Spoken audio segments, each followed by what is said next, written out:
David May taking time to answer your questions. David May taking time. He's a busy guy. Let's say a day without Mike and Matt, like a day without sunshine. How you been, man? We haven't talked in a while. How are things going? Listen, I'm driving right now. What? I thought we were over this. There's no more, bothering me, but obviously I guess I was wrong. So no, Dave, there's people, they've got questions. Yeah, they have questions that they need answered right now. Yeah, right now. Yeah, it doesn't matter what you're doing. Yeah, just driving in traffic. You know what? I'm not going to stop doing what I'm going to do just because you guys call with all your questions. Don't get me wrong. The people deserve the answers. This is never about the people. I love you people, right? This is just about when Matt might call me when I'm driving. When I'm about to go have some me time, prep for a Torg campaign.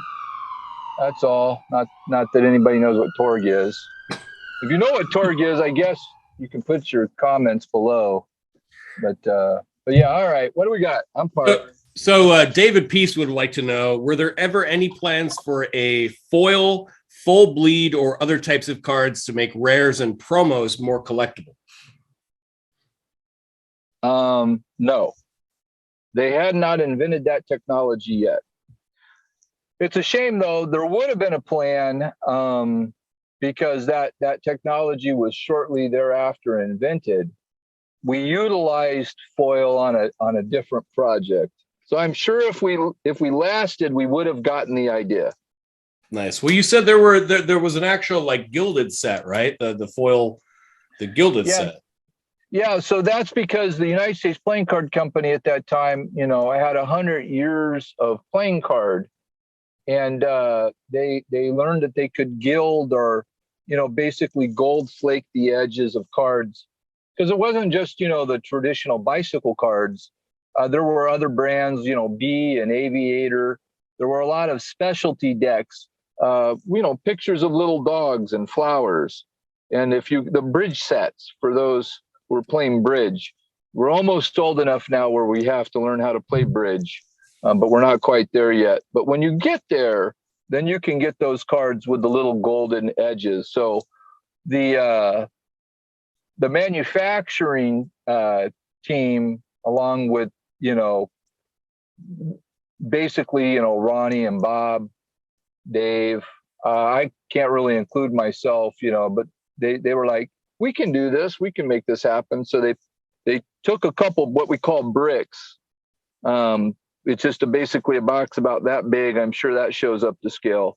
And they ran it through the machine and they made the gilded, we call it sets, but again, it's a big stack of cards and a silver gilded set of cards.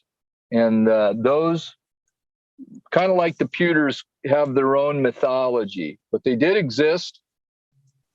I have seen them, and they're out there somewhere. All right. So Stephen Arvidson wants to know, does red tape prevent Mulder from drawing his 2 res cards in the briefing phase? Oh, I want to know that too. So basically, red tape says you play it as a conspiracy card right at the beginning, and then the opponent is not allowed to draw any cards. But is that free cards as well? It says play to prevent your opponent from drawing cards. From drawing cards, thus preventing all cards from being drawn in that briefing prior to the briefing phase. So that does eliminate drawing cards. And I believe that's the way it was intended to be played and the way that we have played it in the past. Matt plays that card from time to time. Oh, all the time. And it sucks for me because if I need it shuts cards, it down. It just shuts down your entire turn. Like a couple of times he plays that and I'm like, okay, it's your turn. Yes, that was both the spirit and intent. So yes, that's that. Yeah. Good question, Stephen. Yeah, awesome, man. Does this is a card I have in my deck. Does Kevin Morris generate 1 resource point or 2 resource points when a site like Dead Horse Alaska is played. It has both alien investigation and evidence collection. And Kevin Morris says you get 1 for each. So does that 1 or 2? Well, I like to again remind everybody, once you buy the game, you can do whatever you want, but obviously when you play with other people, that doesn't always work. Okay. The spirit again, you notice this is like a theme today. The spirit, the intent, I believe, of the designers who have not been able to speak for themselves for some reason. If we could ever get the actual designers. Maybe one day, right? But the spirit or intent was that was 1, not 1 per activator on card, but 1 resource per card with one of those activators. Now, I don't want to ruin anybody's game. If you've been playing the last 20 some odd years, getting 2 resources, then I would keep doing that. All right. Next one is, can you clarify the second half of the effect for the assassinated event card? Yes. Let's do that, shall we? ASS is what I literally looked for ass. I thought Matt was joking, but he wasn't. Yeah. It's literally ass. I guess I will find the search and put in ass. Thank you. Okay. All right. So assassinated says play on any witness during your opponent's investigation phase. The witness card is negated and removed from the game along with this card. Here's the second part. To gain a permanent skill increase of +1 on the investigating team agent, place this card beneath the agent. Questionable. Yeah. Very questionable. Yeah, I don't know, because it's. What are your thoughts, man? So the first part I get, you're negating a witness and removing assassinated from the game. The second part, all it says is to gain a permanent skill increase of +1. It doesn't say which skill. And it's on an investigating team agent. So if you play this during your conspiracy phase, I'm not sure how that's working. So I've never played that card, though. I don't know. My brain thought this was a combat card, but this is an event. Yeah, event. No, yeah, it's an event. No, I don't really ask combat card questions for Dave Frank because I just know how much he loves them. We should make all of them about combat cards when we talk. Oh man, that'd be hilarious. Like, so we got a couple of questions for you. Does combat card, like, we'll just make every question we ask him combat cards. That'd be hilarious. Yeah, this call has been disconnected. Yeah, probably. Like, I'm done. The idea is that even though it says remove this card, the assassinated card, from the game, right? You would assign this card to an agent. And the implication is that you played this conspiracy card, you killed their witness, and you assigned the card, the event card. It's not removed from the game. It's placed underneath one of your agents for the +1. Yeah, I get it. This is weird, like removed from the game, but also placed under. Yeah, that means that the card. So the card has been technically removed from the game when you use it as a token, as a reminder of your +1 for your agent that you've given the card to. Okay, you're the conspiracy player. You just negated their witness for 5, and you're sliding the assassinated under one of your agents. Okay. You don't discard the card if the agent that the assassinated is assigned to as a reminder of your +1 permanent skill increase. Stephen, are you here? Can you hear us? Gentlemen, to what do I owe the pleasure? Stephen, you are with Matt and Mike. And Yeah. also, Mr. David May is on the line. You had a question about the assassinated card, and we'd like to discuss it. What was the question? Yeah, and I just want to say, Mr. David May, thank you so much for taking the time to answer some of these very nuanced questions. I'm sure they have proven tedious at times. No, that's perfectly fine. I want to answer the question. It's a privilege to be here right now. So my question was regarding the second half of the card's game effect, specifically the part that reads, to gain a permanent skill increase of +1 on an investigating team agent, place this card beneath the agent. Now, the part that I find confusing, well, actually, there's a couple of parts that are confusing about this card. One being that this is a conspiracy card.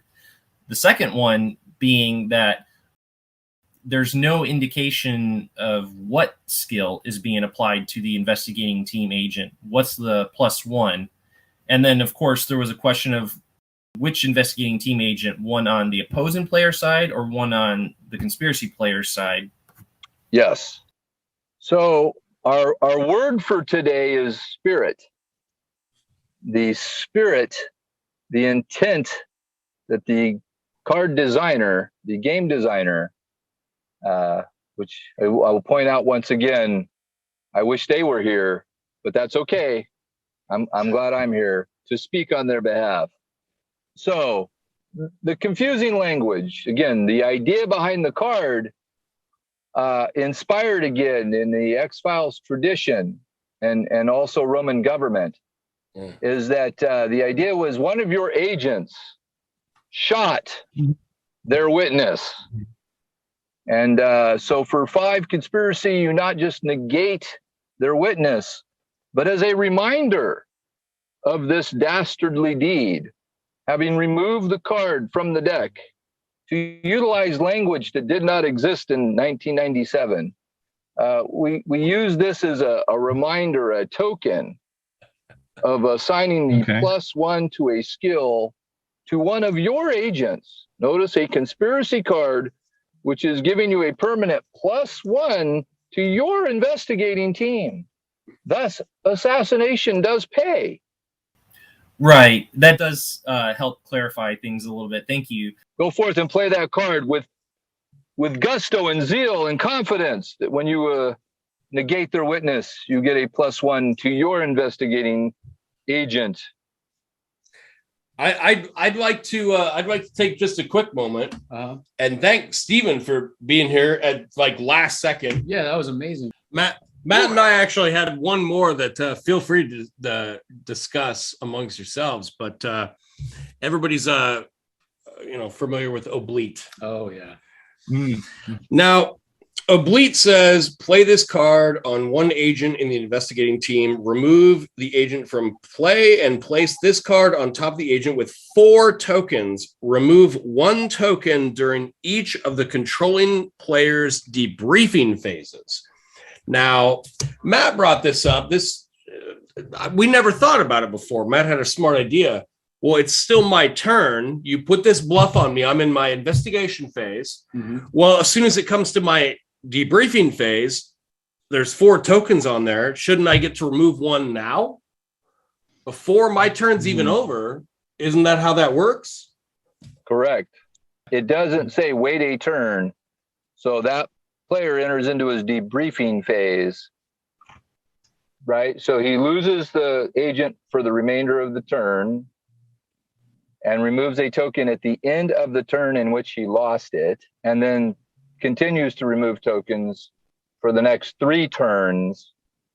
And thus, at the beginning of the arguably 4th turn, not 5th turn, he has his agent back that he can redeploy. Yeah, we've always just done like the whole, throw tokens on them and, oh, it's my turn. Sweet, I get a token off. But this is nice because your 4th turn, you get the token off at the end of your turn. Yeah, which is kind of cool. Yeah, it makes more sense. I didn't even notice it till it was coming down to the wire with Mike and I was like, hey, maybe Krychek should be alive right now. I don't know. That might help. I don't know. You're never gonna get that cell phone, are you? No. Yeah. But just side note, that's what Mike does now. Is I have a bureaucracy deck, and I have Albert Holstein. So he plays Holstein right away to get my cell phone and basically make that the card that if I play, he gets to ask a question. Yeah. Forget about the cell phone, Matt. You're just going to have to settle for equipping Queequeg instead. Even Mike would not be so cruel as to cast Hostein's token on Queequeg. Yeah, put a Queequeg in your deck, bro. You know, I wish. Do it. Do it. I was just thinking, I wish Assassinated worked on Queequeg, but he's not a witness. It doesn't. He has to be equipment. Yeah. All right. But again, I love this time that we have together to answer these questions because the people deserve answers. Indeed they do. Well, gentlemen, thank you so much for being here. Mr. May, again, thank you as always. And we will bug you, I'm sure. I mean, I'm assuming next time you'll be in the shower, right? I mean, I can only assume. Yeah, anytime. I actually don't shower anymore now because of fear. Waiting for our I fear this call. David May taking time to answer your questions. David May taking time. He's a busy guy. Remember, kids, don't text and drive.